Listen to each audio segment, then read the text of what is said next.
chaves, o borramento do ângulo coxofrênico, que é característico do derrame pleural, seja um derrame de pequeno volume, seja um derrame de médio volume, ou seja um derrame pleural total, seja um derrame pleural massivo, onde todo o paciente está comprometido. Temos o signo de menisco, que a gente vai entender o que é cada sinal, cada característica dessa. Temos o aumento da densidade, que nada mais é do que aquela coisa mais puxada para um cinza esbranquiçado, que significa dizer que ali naquele espaço tem a presença de algo que não deveria ter, porque em condições normais a gente sequer vai ver a pleura. Temos o sinal da silhueta, que não é específico do derrame pleural, e a gente também vai entender o que é sinal da silhueta, porque outras patologias também podem apresentar essa característica. É importante a gente saber que o derrame pleural ele tem graduações. Então o derrame pleural pode ser do tipo 1, do tipo 2 e do tipo 3. E a gente vai usar para graduar esse derrame pleural, temos como referência os arcos costais anteriores. E aí o derrame pleural, ele tem alguns sinais patognomônicos, dentre eles o desvio de estruturas para o lado contralateral. Temos também o signo de menisco. Signo de menisco também é patognomônico do derrame pleural. Aqui a gente já vai ter um gold standard um pouco diferente, a gente vai ter duas opções. Eu posso ter uma tomografia de tórax, só que diferente das outras patologias que a gente viu que a ventana é parenquimatosa, aqui eu vou ter uma ventana mediastinal. Por que mediastinal? Porque a minha intenção não é ver o parênquima pulmonar, uma vez que o derrame pleural não está dentro do pulmão, ele está no espaço pleural. Então a gente pode ter tanto uma AVC de tórax em ventana mediastino, como também eu posso ter uma ecopleura. Qualquer um dos dois é o gold standard do derrame pleural. E a gente tem a opção de escolher qual dos dois. Mas vamos fechar com ecopleura, porque fica mais fácil na hora da nossa prova de derrame pleural. E o nome do exame tem pleura também, então ecopleura. Mas saibam que a AVC em ventana de mediastino também pode ser considerada como gold standard, como um bom exame para diagnosticar a patologia. Com relação à graduação, como eu falei, a gente tem como referência os arcos costais anteriores. E aí eu vou ter grau 1, grau 2 ou grau 3. Como que a gente faz para graduar? O grau 1, eu vou ter 4 ou mais arcos costais anteriores visíveis. Como assim visíveis? Aqui percebam que é onde eu tenho aquela região opaca, que é onde eu tenho o acúmulo de líquido, caracterizando o derrame pleural. E eu vou contar acima dessa área opaca, ou seja, acima da área do derrame, quantos arcos costais anteriores eu consigo ver. Se eu vejo 4 ou mais acima do derrame, significa dizer que a gente tem um grau 1. Se eu vejo entre 2 ou 3 arcos costais anteriores acima dessa área do derrame, eu digo que é grau 2. Se eu vejo 1 ou nenhum arco costal anterior acima desse derrame, significa dizer que a gente tem um grau 3, que também é chamado de total ou massivo. Onde a gente vai contar, então? A dica é, se desse lado, que é o lado afetado, você não consegue contar com nitidez, porque às vezes a radiografia não é tão boa, usa como parâmetro o lado contralateral, porque a quantidade de arcos costais do lado direito do lado esquerdo. Então, se você tem dificuldade de visualizar no lado que é o derrame, aí você marca visivelmente do outro lado e só compara. Percebam que do lado sano tem 4 arcos costais e do lado afetado também tem 4 arcos costais. Se eu comparar um com o outro. Então, significa dizer que se eu tenho 4 acima do derrame, 4 arcos costais anteriores acima do derrame, a gente tem um derrame pleural, e aí eu vou verificar qual é o lado, nesse caso, seria o lado direito, grau 1. Se eu só consigo ver 2, digamos que o derrame ia ser mais ou menos aqui nessa região, e eu só conseguisse contar 2, eu diria que é um grau 2. Se é total, que a gente chama de massivo, eu não consigo contar nenhum, eu consigo contar no máximo 1, é um grau 3. E assim que a gente gradua o derrame pleural. Lembrando que a referência são os arcos costais anteriores. Temos 3 graus, grau 1, grau 2 e grau 3. No grau 1, recapitulando, a gente consegue contar 4 ou mais arcos costais anteriores visíveis acima do meu grau do derrame. No grau 2, eu tenho 2 ou 3 arcos costais visíveis acima do derrame, e no grau 3 seria aquele massivo, praticamente todo, como o paciente está comprometido, e normalmente a gente não consegue contar nenhum arco costal, e quando eu consigo, é no máximo 1. Nesse caso aqui, por exemplo, a gente teria um derrame pleural do pulmão direito, grau 1. Por que grau 1? Porque eu tenho 4 arcos costais visíveis acima do meu derrame. Sobre o sinal da silhueta. Lembrando que o sinal da silhueta não é específico dessa patologia, mas nela também apresenta. Mas se você aprende para um, você aprende para outros. Porque o sinal da silhueta nada mais é do que quando eu tenho duas estruturas condensadas, ou seja, cores parecidas ou iguais, e elas se tocam, e elas meio que se borram, elas perdem o contorno. Então aqui eu trouxe um figura ilustrativa para vocês verem que a gente tem um casal. E eles estão, a gente está vendo como se fosse a sombra deles. E a sombra deles é da mesma cor, é negro. Eu sei que aqui tem uma pessoa e aqui tem outra pessoa. Só que como eles têm densidades iguais nessa imagem, ou seja, cores iguais, eles se tocaram aqui nessa região, e eles se borraram, eles perderam o contorno, por mais que eu saiba. E tem duas pessoas aí, elas não são coladas, mas elas se tocaram. E aí eu perdi a nitidez, não consigo saber aonde é que começa e onde é que termina a estrutura. Isso é o que acontece quando eu tenho, por exemplo, aqui nessa região, duas estruturas com densidades, ou seja, cores diferentes, que elas se tocaram e perderam a nitidez. Quem são essas estruturas? Aqui a gente tem mais. A gente tem o diafragma, que está em alguma área aqui. A gente sabe que a gente tem a parte do átrio do coração do paciente, e os dois se tocaram junto com o líquido do derrame pleural. Então aqui a gente tem no caso não duas, mas 3 estruturas se tocando, e elas estão com densidades, ou seja, com cores parecidas, e elas perderam o seu contorno. Aí isso a gente chama de sinal da silhueta. Que outras patologias, como por exemplo a pneumonia, como por exemplo a atelectasia, também podem apresentar características das estruturas com densidades parecidas se tocarem, e a gente perde esse contorno. Sinal da silhueta é o que a gente chama. E aí nesse caso a gente tem um sinal de silhueta, porque eu não consigo ver a definição dessas estruturas. Quais estruturas? O diafragma está se tocando com o átrio do paciente, que também está se tocando com o líquido do derrame. E aí a gente chama isso de sinal da silhueta. Aqui nós temos 3 imagens ilustrativas, nenhuma das 3 tem derrame pleural, porém foi simulado que tem derrame, por isso a gente não consegue ver desvios. Mas a imagem clássica, para a gente conseguir identificar o que seria o borramento do ângulo coxofrênico, que também é uma característica patognomônica dessa patologia, e para a gente ver também o signo de menisco. Então o que seria? Primeiro que o ângulo coxofrênico a gente precisa saber identificar quando ele é normal, e exatamente essa região que está amarela, a gente está marcando aqui de vermelho. A isso a gente chama de ângulo coxofrênico. Quando eu tenho um derrame pleural, ele é provocado por algum líquido na pleura. Pela força da gravidade, com o paciente em pé, esse líquido ele vai tender a se acumular nessa região mais inferior, aqui. E aí quando eu tenho esse líquido nessa região, a gente fala que ele borra o seno coxofrênico. Então não consigo ver essa definição que a gente teve nessa imagem, que é a densidade de ar. E aí vai ocorrer um acúmulo de líquido naquela pleura no pulmão, mas ele vai empurrar isso, o pulmão vai começar a ganhar espaço aqui. Aí isso a gente chama de borramento do ângulo coxofrênico. Nessa imagem número 1, está ilustrando um pulmão normal, uma pleura normal, não há comprometimento. Já na imagem número 2, se a gente observar, o ângulo coxofrênico do lado direito está normal, porém quando a gente vai pro lado esquerdo, eu percebo que eu perdi essa definição, porque eu tenho acúmulo de líquido nessa região. Aí isso a gente chama de borramento do ângulo coxofrênico. Lembra que a gente falou lá no início sobre o signo de menisco, o sinal de menisco? É exatamente esse formato que o derrame pleural deixa. Ele sempre vai aparecer, não necessariamente, vai depender do tamanho do derrame, da quantidade de líquido que a gente tem nesse acúmulo na pleura, e aí ele pode ou não formar. Mas quando forma, a gente já sabe que é um sinal patognomônico dessa patologia. Já nessa imagem 3, a gente teria um derrame pleural bilateral, porque eu tenho tanto do lado direito quanto do lado esquerdo. Se fosse para graduar, nos dois casos, na imagem 2 e na imagem 3, seria derrame pleural na imagem 2 só de um lado, do lado esquerdo, e na imagem 3 bilateral, mas nos dois casos, grau 1. Aqui a gente tem duas imagens. Imagem 1 a gente tem uma radiografia de tórax. E imagem 2 a gente tem uma tomografia de tórax. Nas duas imagens a gente tem derrame pleural. A diferença aqui, uma é num exame e outra é em outro tipo de exame. Mas o que é interessante aqui é que nessa imagem 2 a gente percebe que a gente tem uma ventana diferente da que a gente está acostumado. Por quê? Aqui a gente tem uma ventana de mediastino. Quando eu sei que é uma ventana de mediastino e não parenquimatose. Quando eu olho para a imagem e vejo que nela o que destaca-se é exatamente o mediastino do paciente. Então eu vou ver o coração mais nítido, eu vou ver a aorta mais nítida, eu vou ver a vértebra mais nítida. E a área do pulmão, que nesse caso não nos interessa, que é a pleura, ela está, digamos que, apagada. Porque a nossa intenção é ver o mediastino, porque eu quero ver o que tem na pleura, eu não quero ver o que tem dentro do parênquima pulmonar. E se eu colocar na janela de pulmão, no caso a gente vai ver o parênquima e não a pleura, que é o que nos interessa nesse caso. E aqui a gente consegue ver que no pulmão esquerdo do paciente eu tenho um acúmulo de líquido considerável. Lembrando que para graduar a gente faz uma radiografia, não uma tomografia. Já na imagem 1, que é uma radiografia, a gente tem um derrame pleural também. A gente consegue ver essa área mais opaca, que é uma das características da imagem. A gente consegue ver o signo de menisco. A gente consegue ver que tem acúmulo de líquido na pleura, que é também uma das características da imagem. E a gente consegue ver que a gente tem borramento do ângulo coxofrênico, que seria também patognomônico, além do sinal de menisco, que é esse daqui. E eu também tenho o sinal da silhueta, porque eu tenho estruturas com densidades, cores parecidas, e elas estão se tocando, e elas estão perdendo o seu contorno. Se a gente observar bem, a gente consegue ver que tem desvio de estruturas aqui, ó. A desvio de estruturas, e esse desvio é do lado contralateral, ou seja, do lado sano, do lado contrário ao lado afetado, que também é uma das características do derrame pleural. Já na tomografia, as características são mais restritas. Então a gente consegue ver que tem um acúmulo de líquido. Em algumas imagens a gente vai conseguir perceber que a gente consegue ver uma atelectasia de pulmão, essa atelectasia é por conversão, no caso, e em algumas imagens também a gente consegue ver que tem desvio de estruturas do lado contralateral. Só que nessa imagem aqui, a gente tá vendo dessa tomografia, a gente tem pouquíssimas características. Então a gente só coloca o que a gente vê nesse caso, a única coisa que a gente consegue ver é o acúmulo de líquido no espaço pleural. Aqui nós temos mais duas imagens, as duas são tomografias, imagem 1 e imagem 2, e as duas a gente tem interna de mediastino e o corte é axial. Qual é a diferença desses terranos? Percebam que nessa imagem número 2 a gente tem algo um pouco mais diferente, porque eu tenho uma área circular, eu consigo perceber que eu tenho uma densidade de líquido aqui dentro, mas ela está rodeada por algo, é como se fosse uma forma de um círculozinho, uma bola. E esse algo que circula aqui é o que a gente chama de derrame pleural tabicado, porque eu tenho tecido fibroso rodeando esse líquido, ou seja, aqui seria um derrame pleural tabicado de pulmão direito. Quando ele não é livre, o que seria livre quando eu não tenho essa área de tecido fibroso rodeando, a gente chama de livre. Já se eu tenho, a gente vai chamar de derrame pleural tabicado. Nessa imagem número 1, eu tenho derrame pleural livre bilateral, porque eu tanto tenho do lado direito quanto eu tenho do lado esquerdo. Aqui eu coloquei várias imagens para vocês darem uma treinada e vocês perceberem que, por mais que todas sejam derrames e todas sejam derrames pleural livre, a gente tem, a depender da imagem, características diferentes. Lembra que eu falei que pode ser que na tomografia a gente consiga ver desvios de estruturas e pode ser que a gente veja a telecasia como uma boa conversão. Essa imagem aqui é uma delas, porque eu consigo ver que o mediastino está desviado para o lado sano, ou seja, contralateral, e consigo perceber que eu tenho uma atelectasia aqui do pulmão por conversão. E desse lado aqui, toda essa região, eu tenho o derrame, que seria o acúmulo de líquido na pleura. Ventana de mediastino, por que de mediastino? Porque desse lado aqui a gente consegue perceber que não dá para ver o pulmão, ou seja, o que a gente vê é o mediastino do paciente e aqui a gente vê a pleura, porque lembrando, a gente não quer ver pulmão, a gente quer ver pleura. Nessa imagem aqui, a gente vai ter um derrame pleural unilateral, nesse caso do lado esquerdo, seria um derrame pleural livre do pulmão esquerdo. Nessa daqui, a gente tem um derrame pleural também livre unilateral, só que agora do lado direito. Nessa imagem aqui, a gente vai ter bilateral, porque eu tenho tanto do lado esquerdo quanto do lado direito. Aqui a gente tem só do lado direito, mas o que eu queria chamar a atenção para vocês é que quando vocês forem olhar para a imagem, analisem a imagem como um todo, porque essa imagem que eu vou mostrar agora para vocês, provavelmente, quando vocês baterem o olho, ela vai dar um segundo para vocês olharem para essa imagem, não, uns 5 segundos. E provavelmente, vocês vão dizer que o paciente tem um derrame pleural livre do pulmão esquerdo. Só que se você agora analisar com cuidado para onde eu vou falar, você vai observar que no pulmão direito do paciente, por mais que seja mínimo, mas eu também tenho um acúmulo de líquido. Então, se eu coloco, por exemplo, uma imagem desse diagnóstico com derrame pleural livre do pulmão esquerdo, está errado, porque é bilateral. No direito, eu também tenho uma área com um derrame mínimo, mas mesmo assim, o diagnóstico de derrame pleural livre bilateral. Nessa imagem, a gente consegue perceber que eu também tenho uma conversão aqui do pulmão, eu tenho um acúmulo de líquido e eu tenho desvio de mediastino, porque se você observar, esse líquido ele está vindo até essa área aqui, ó. E o pulmão desse paciente, ele deveria parar mais ou menos por aqui, porque eu tenho dois lados. E aí esse lado está empurrando para o lado sano, que é contralateral. A gente tem um desvio de mediastino aqui pro lado contralateral. Saibam que por mais que normalmente há desvio no derrame pleural, a depender do tamanho do derrame não vai haver desvio. Então saiba que você vai procurar um desvio no derrame pleural, mas o fato de não existir desvios, não significa dizer que eu não tenho um derrame. Porque, por exemplo, nessa imagem aqui eu não tenho desvios, porque é mínimo derrame, mas eu continuo com o diagnóstico de derrame pleural. Já nessa imagem aqui, como o padrão de derrame é maior, a gente consegue ver que há desvios. Nessa imagem aqui em cima também, por exemplo, como o padrão de derrame é maior, eu consigo ver desvio. Por mais que saiba que é para ter, ele sempre vai ter. E não significa dizer que não seja um derrame pleural, porque eu vou avaliar todas as outras características que me levam a chegar no diagnóstico do derrame, se for de pneumotórax, tá? As palavras-chave são as características que a gente vai buscar nessa patologia. E a gente tem o acúmulo de ar na cava torácica, no caso, no espaço pleural, porque o acúmulo é na pleura e não dentro do pulmão. E aí, uma característica é que o mediastino ele é empurrado para o lado oposto, ou seja, claro, sano. Só que é importante a gente lembrar que, dependendo do tamanho desse pneumotórax, não necessariamente eu vou ver desvio de estrutura ou desvio de mediastino, como vocês queiram chamar. Pro lado contrário, vai depender do tamanho do pneumotórax, da quantidade de ar que eu tenho ali acumulado na pleura do paciente. Assim como o derrame pleural, o pneumotórax, a gente chama de grau 2. E também é grau 1, grau 2 e grau 3. Só que aqui eu vou utilizar como parâmetro para graduar esse pneumotórax, esse pneumotórax espanhol, a linha clavicular média. Que na prova de vocês, por exemplo, numa questão de marcar, tanto pode vir como linha clavicular média, como pode vir com linha M clavicular, como pode também vir escrita apenas como clavícula. Qualquer um dos três, se for uma questão de marcar, uma questão fechada, está correto. Se for uma de escrever o nome correto, nome e sobrenome, é linha clavicular média.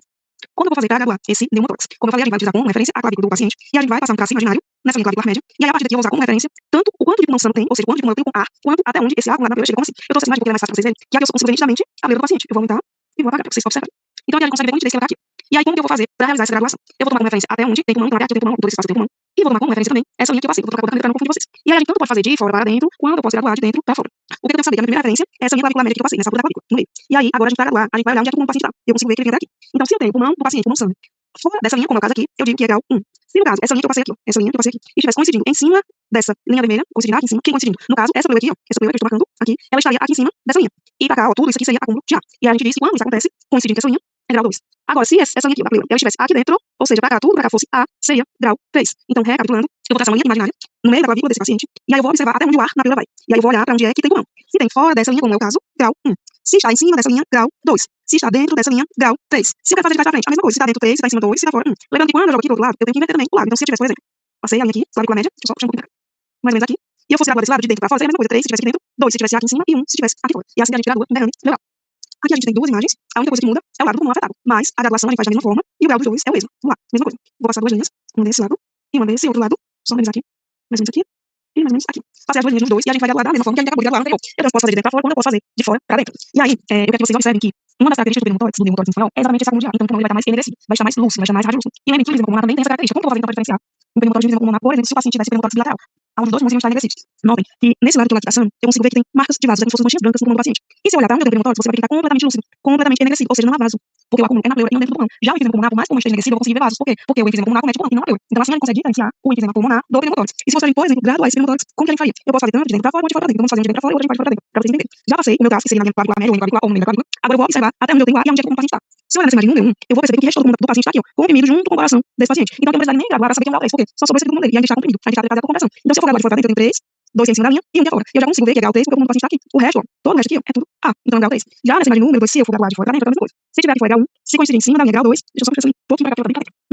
Se coincidir com essa linha grau 2, e se passar dessa linha, grau 3, que é o que acontece aqui, ó. Aqui é o pulmão do paciente. Então, direito pra fora, 3, 2, 1, e se for de fora pra dentro, 1, 2, 3. Se eu mudar de lado, a mesma coisa, 3, 2, 1, e se eu quiser de fora pra dentro, 1, 2, 3. Nos dois casos, a gente tem pneumotórax, grau 3. A diferença vai ser apenas o lado. Nessa imagem número 1 a gente tem do lado esquerdo, e na imagem número 2 a gente tem do lado direito. E o grau, recapitulando, é o mesmo nos dois casos. O que a gente tem de característica nessas imagens? A gente tem característica desvio da tráquea, que seria no caso, desvio da coluna de ar traqueal para o lado contra lateral. Nos dois casos a gente tem aqui também. Desvio da coluna de ar traqueal para o lado contra lateral. Nesse caso eu consigo ver acúmulo de ar na pleura, dos dois lados eu tenho, nas duas imagens, só que uma é do lado esquerdo e a outra é do lado direito. Essa coluninha preta a gente pode falar também sobre a lucidez, do aumento da lucidez, e eu tenho ainda um pulmão comprimido, nesse caso do lado esquerdo, e esse outro lado direito. Todas essas são as nossas características. Qual é o diagnóstico? Imagem número 1, eu tenho pneumotórax grau 3 do pulmão esquerdo. Imagem número 2, eu tenho pneumotórax grau 3 do pulmão direito. Calma, pra você não confundir qual é o tipo de estudo com qual é o primeiro tipo de estudo, porque a depender da forma como é perguntado, a resposta é diferente. Quando perguntar apenas tipo de estudo, é relacionado ao que você está vendo, vai estar impresso na sua prova e vai estar espelhado também no data-show. Tipo de estudo, nesse caso, é uma radiografia de tórax em AP. Por que AP? Porque a clavícula está aqui dentro, perdão, a escápula está aqui dentro, mas eu nem precisava olhar pela escápula, que a gente já viu que quando eu vejo os bracinhos aqui coladinho no corpo, aqui pra baixo, significa dizer que é um AP. Então essa resposta seria uma radiografia de tórax em AP. Agora você vai perguntar qual é o primeiro tipo de estudo, aí é aquela mesma resposta padrão para todas, que é a radiografia de tórax.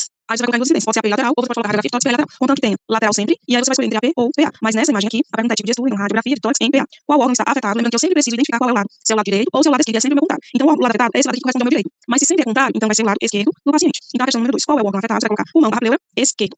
Quais são as características encontradas? Às vezes ela pede quantidade, quando ela pede quantidade, geralmente são 3. Mas às vezes ela coloca só quais as características encontradas e você coloca o que tá vendo. Então o que a gente consegue ver aqui? Desvio da coluna de ar traqueal ou desvio da tráquea para o lado direito, ou você coloca para o lado contralateral ou para o lado sano. Tem essas três opções. Recapitulando. Desvio da coluna de ar traqueal, se não lembrar do nome, foi desvio da tráquea para o lado contralateral ou para o lado sano ou para o lado direito. Lembrando que o esquerdo é o que está afetado e no pneumotórax, se há desvio de estrutura, sempre vai ser para o lado sano, porque o ar tem força e ar empurra. Então essa é uma característica, o desvio. Se a gente for colocar mais, quais são? Acúmulo de ar no pulmão esquerdo, hiperinsuflação do pulmão esquerdo ou hiperlucidez do pulmão esquerdo, qualquer um desses três. E eu ainda tenho aqui o pulmão comprimido. Então pulmão comprimido ou atelectasia por compressão do pulmão esquerdo. E aí a gente fecha quais são as características afetadas. Qual é o diagnóstico? Lembrando que a gente sempre precisa graduar e a gente aprendeu lá em cima como tirar inclusive essa imagem a gente explicou aqui uma vez. Então a resposta completa dessa número 4 seria pneumotórax, em espanhol a gente vai colocar pneumotórax,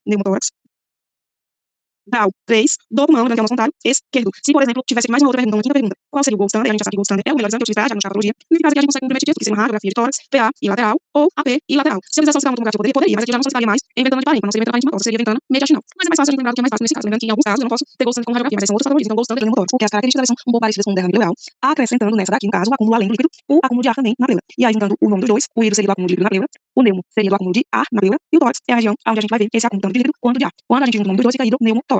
E aí, como o próprio nome já tá falando, a gente já falou, tem acúmulo de líquido e acúmulo de ar no espaço pleural. Aqui a gente também tem um sinal patognomônico, só que agora ele não é mais sinal de menisco, é nível hidroaéreo. E nós vamos entender o que significa isso. Aqui a gente tem uma imagem, aparentemente com um derrame pleural. Se a gente for buscar as características do derrame, a gente tem, porque a gente tem o acúmulo de líquido aqui no espaço pleural. A gente tem as saias esbranquiçadas caracterizando a nossa opacidade. A gente tem o borramento do ângulo coxofrênico. Nós temos o sinal da silhueta. Só que se você for observar bem, a gente tem uma linha reta. No derrame pleural, isso não existe. Essa linha reta, a gente dá o nome de nível hidroaéreo.